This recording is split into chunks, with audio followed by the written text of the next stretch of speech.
Halo, assalamualaikum warahmatullahi wabarakatuh. Ketemu lagi dengan saya Desi, sahabat diabetes yang hanya akan bercerita tentang pengalaman-pengalaman saya sebagai seorang sahabat diabetes. Oke, jadi saya akan bercerita bagaimana awal mula bahwa saya itu merasa bahwa saya diabetes. Oke. Mungkin ini nanti saya tambahkan sedikit ya, mungkin nanti dalam bentuk tulisan. Jadi pada saat itu tiba-tiba adik saya waktu itu hanya bilang, "Mbak, kok kayaknya tiba-tiba kurus ya?" Apa iya ya? Begitu saya lihat, betul, karena saya ingat bapak saya pada saat terindikasi diabetes, dia hanya mengeluh, kok tiba-tiba betisnya kecil. Saya jadi ingat, saya kemudian buka juga betis saya, ternyata memang betul kenapa betis saya sekarang jadi mengecil, gitu ya. Jadi betis saya mengecil. Ternyata akhirnya saya cek betul, karena ada beberapa ciri, diantaranya satu. Kalau saya waktu itu patokannya satu, betisnya jadi kecil. Kalau bahasa ilmiahnya dokter, katanya terjadi penurunan massa otot. Itu katanya. Kemudian yang kedua, ternyata saya gampang aus. Gampang sekali aus, sebentar-bentar minum. Kemudian kebetulan kalau lapar enggak, tapi kalau saya aus, iya betul-betul sebentar-bentar kayak kepingin apa ya, kayak orang kekeringan, mulutnya menjadi kering ya. Kemudian yang ketiga, entah ini ciri diabetes atau bukan, tapi pada saat yang bersamaan itu rambut saya rontok ya, rambut saya rontok itu cukup lumayan, rontoknya itu cukup lumayan, dari rambut saya yang tebal menjadi rambut saya yang tipis. Kemudian kalau saya makan itu pasti saya berkeringat, walaupun itu dalam posisi udara yang dingin, itu tetap berkeringat. Dari situ saya mencoba cek, ternyata betul kalau saya itu ternyata adalah penderita diabetes. Waktu itu saya konsul ke dokter, ternyata dari situ saya mungkin dikorek bagaimana cara makan saya, cara pola hidup saya.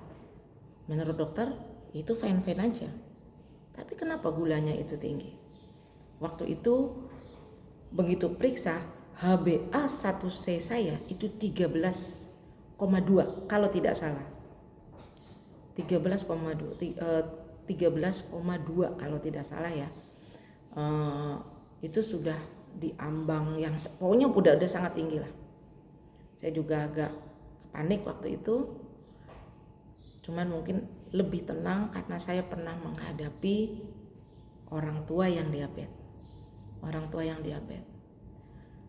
sehingga pada saat itu saya mulai berobat. Setelah berobat, dokter itu mengatakan bahwa saya harus minum obat seumur hidup. Waktu itu saya ingat itu glimepiride dan metformin. Akhirnya saya minum sampai batas saya itu bosan. Pada saat sampai saya batas itu bosan, dari cerita di situ, dari kebosanan saya tergiur dengan iklan untuk meninggalkan obat dan beralih menuju ke herbal. Alhasil 2017 akhirnya saya masuk rumah sakit, karena pada saat sebelum saya herbal, HbA1c saya itu sudah 8,6.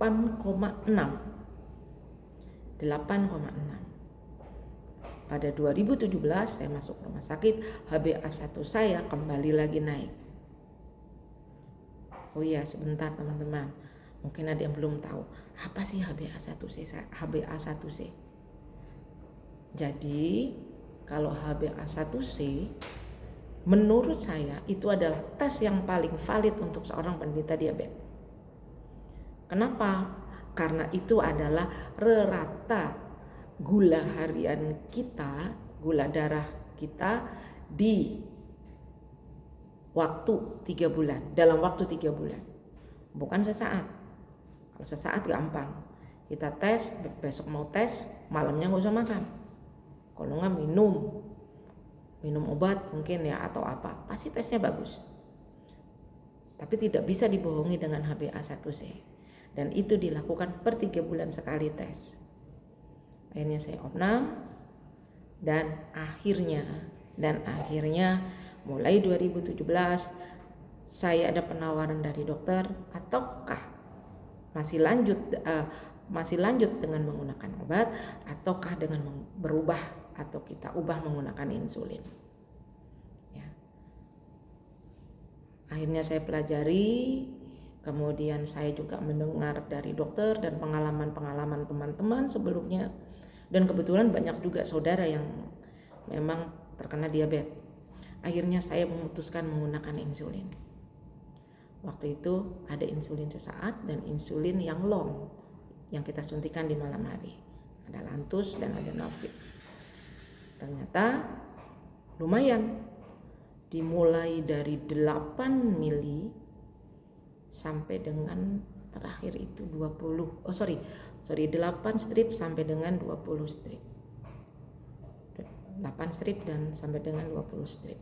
Akhirnya untuk tahun yang sekarang saya sudah menggunakan Lantus XR dan saya sudah lepas dari insulin sesaat yang disuntikan sebelum setiap kali makan pagi, siang, dan malam.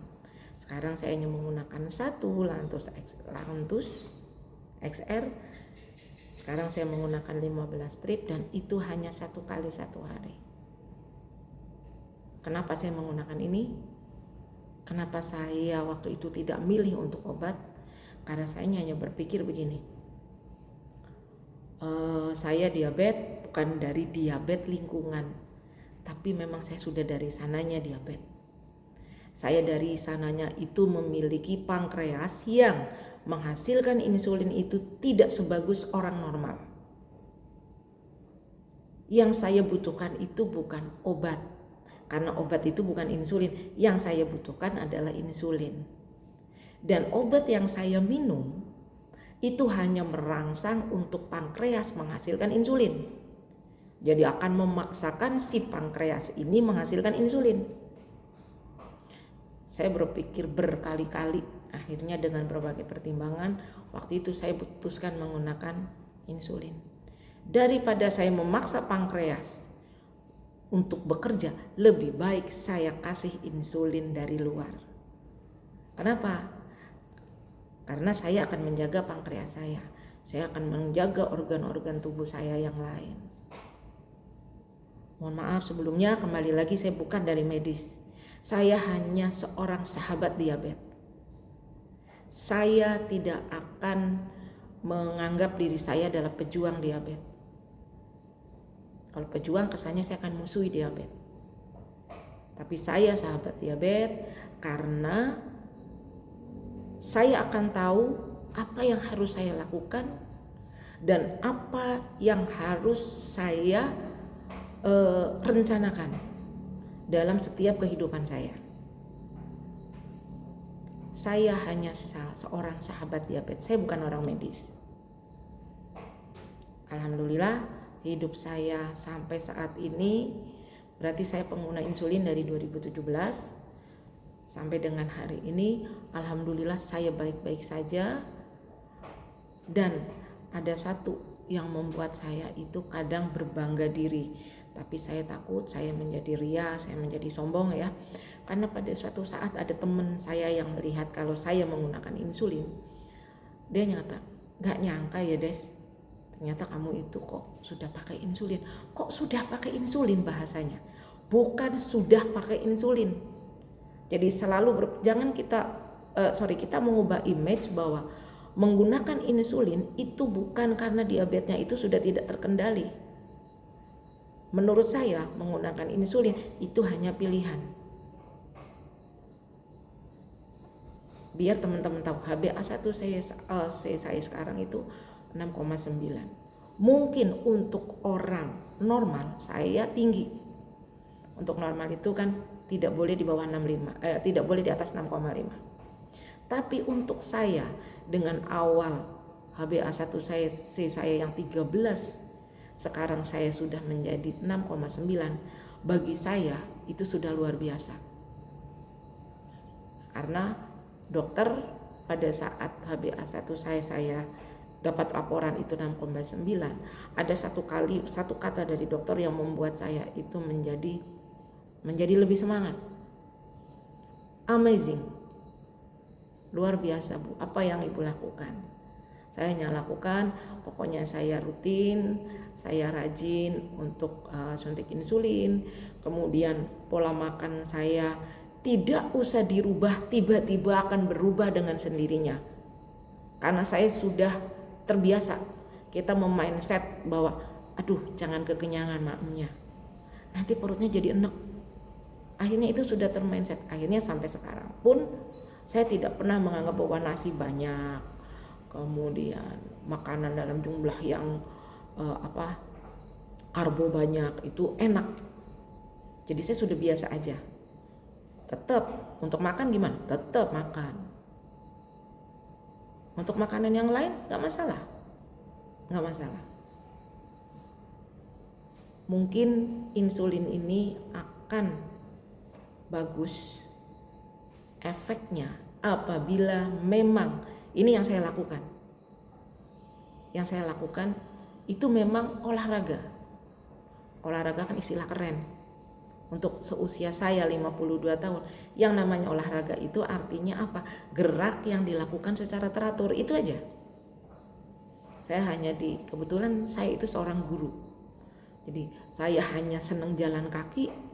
Kalau saya ngajar di lantai 2, setiap saya masuk, saya ke lantai 3 dulu muter. Nanti akan saya masuk ke kelas di lantai 2 dan seterusnya, itu saya lakukan. Akhirnya sampai rumah biasanya target 6.000 langkah itu tercapai. Itu, dan saya pun kebetulan ada satu olahraga yang saya suka, itu renang. Saya mengisi hari-hari kosong saya itu salah satunya itu dengan berenang. Gak usah khawatir, renang itu tidak harus berenang. Kalau saya kebetulan memang suka dengan berenang. Tapi saya dengan beberapa teman saya suka berenang walaupun teman saya itu hanya terapi air. Dia hanya jalan di air karena memiliki keluhan di lutut. Gak masalah. Itu. Jadi ini sekelumit cerita pengalaman saya. Dan saya kepingin istilahnya mungkin mengedukasi ya untuk orang-orang yang non diabetes. Jadi jangan selalu berprinsip bahwa dia udah insulin berarti diabetesnya nih. Karena pada saat saya mungkin pada saat itu terlihat saya makan sesuatu yang agak manis. Loh, kamu udah insulin loh, kok makan yang begituan? Loh, emang gak boleh? Boleh aja, gak masalah, selama itu masih dapat dikendalikan ya. Jadi itu aja teman-teman. Kalau teman-teman suka silakan komen. Nanti dari komen-komen itu siapa tahu ada pertanyaan, kemudian ada yang kepingin tahu bagaimana kehidupan saya sebagai seorang sahabat diabetes. Mungkin suatu saat nanti saya akan bikin video kembali ya. Terima kasih, salam sehat, salam sahabat diabetes, salam terus berusaha untuk sehat. Assalamualaikum warahmatullahi wabarakatuh.